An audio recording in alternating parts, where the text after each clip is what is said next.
안녕하세요. 크리스천 영상교회 신목사입니다.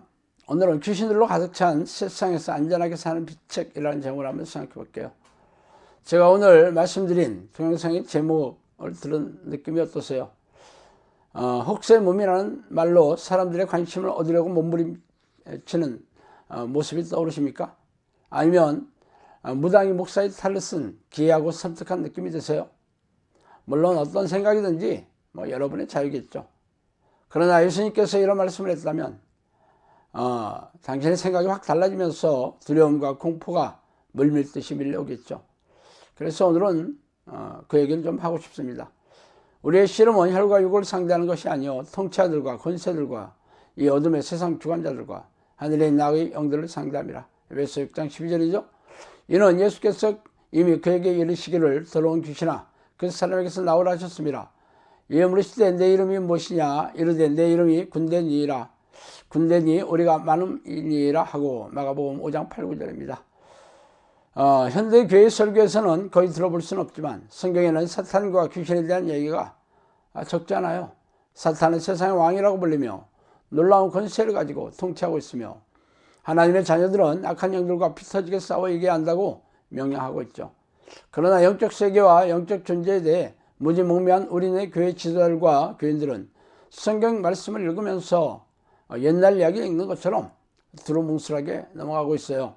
그러나 진리이신 하나님의 입에서 나온 말씀이라면 결코 가볍게 넘길 이야기가 아니겠죠.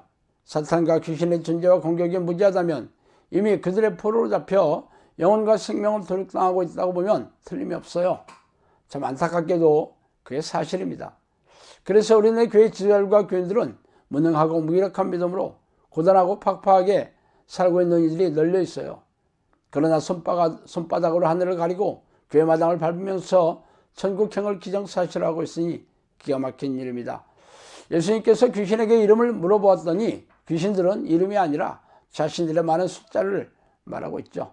전지전능하신 예수님께서 이들의 이름을 알고 싶어서 질문한 게 아니라 귀신들의 숫자가 엄청나게 많음을 사람들에게 알려주고 싶어서 이렇게 물어보신 거예요. 성령께서도 저에게 귀신들이 세상을 덮고 있을 만큼 엄청나게 많다고 말씀하시기도 했어요. 이렇게 예수님 시대에 우글우글하던 귀신들이 지금은 죄다 사라지기라도 했단 말입니까? 아니라면 사람들로 속여 심리가 정체를 감추고 여전히 죄를 짓게 하여 직불로 끌고 가는 작업에 여념이 없겠죠. 그 후에 주께서 따로 70인을 세우사 친히 가시려는 각 동네와 각 지역으로 둘씩 앞서 보내시며 이르시되 주사할 것이 많되 일꾼이 적으니 그러므로 주사는 주인에게 청하여 주사 일꾼들로 보내주소서 하라. 갈지어다 내가 너희를 보냄이 어린 양을 이리 가운데로 보낸 것 같도다. 누가복음 10장 1절에 3절이죠. 보라 내가 너희를 보냄이 양을 이리 가운데로 보낸 것 같도다. 그러므로 너희는 뱀같이 지혜롭고 비둘기같이 순결하라. 마태복음 10장 16절입니다. 예수님께서 제자들을 사역의 현장으로 보내면서 양들을 이리떼 안으로 보낸 것 같다고 하신 말씀을 올려 제가 말씀드려 보았어요. 이리는 귀신을 뜻하는 말임을 모르지 않겠죠. 수많은 귀신들이 제자의 생명과 영혼을 노리고 있으며 사역을 방해하려고 하고 있기 때문입니다. 기이하게도 이 말씀은 성령께서 저에게도 사역을 열어주시면서 똑같이 말씀해 주시기도 했어요. 그래서 제 사역이 귀신을 쫓아내고 귀신이 일으킨 정신질환과 고질병을 취하는 것을 피할 수가 없게 되었죠.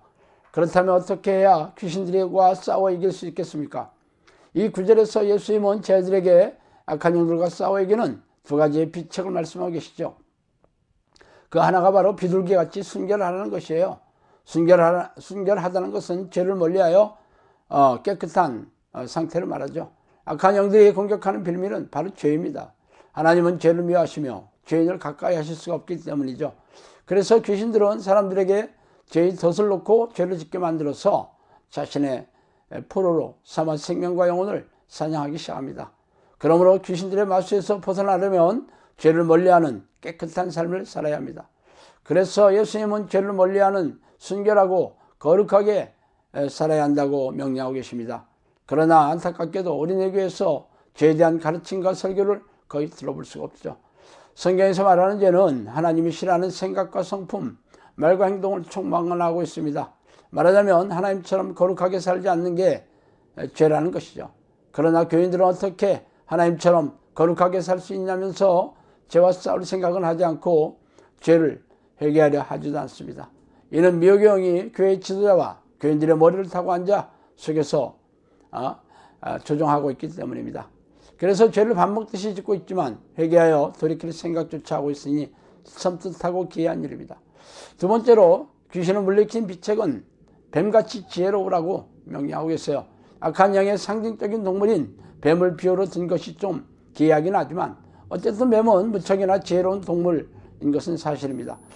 그렇다면 예수님께서 말씀하신 지혜는 어디에서 공급받습니까? 바로 하나님께서 나오는 지혜겠죠. 그러므로 하나님의 지혜를 받는 사람이 지혜로운 사람이 되어서 악한 영 정체를 깨닫고 그들과 싸워 이길 수 있는 능력을 공급받게 되는 거예요. 귀신들은 영적 존재이기 때문에 눈에 보이지 않고 귀에 들리지 않습니다. 그러므로 성령이 주시는 지혜인 하나님과 악한 영을 분별하는 영분별의 은사를 받아야 이들과 싸워 이길 수 있습니다. 예전에 성령께서 저에게 분별의 은사를 주셨다고 말씀하신 적이 있어요. 그래서 귀신들의 정체를 알아채고 이들의 공격을 피하거나 싸워 이길 수 있는 정보와 그 능력을 훈련시키는 사역을 하고 있으면 물론입니다. 귀신들은 타락해서 그렇지 천사와 동급의 능력을 가지고 있어요. 그러므로 천사보다 뛰어난 지혜와 능력이 없다면 절대로 이들과 싸워 이길 수 없다는 것이죠. 그래서 성령과 동행하는 기도의 습관을 들이는 것은 필수적인 일이에요. 성령께서 분별력을 주시고 예수 그리스도의 보혈의 능력을 가슴에 새겨주셔야 이들과 싸워 이길 수 있는 영적 능력을 얻을 수 있습니다. 사탄이 지배하는 세상에서 안전하고 행복하게 살려면 죄를 멀리하는 순결한 삶과 악한 영을 분별하고 싸워 이기는 지혜를 얻는 것이 필수적입니다. 그런 사람들만이 계시록에서 말하는 이기는 자가 되어 생명책의 이름이 기록되어 있을 것입니다. 자, 오늘은 여기까지 하겠습니다. 감사합니다.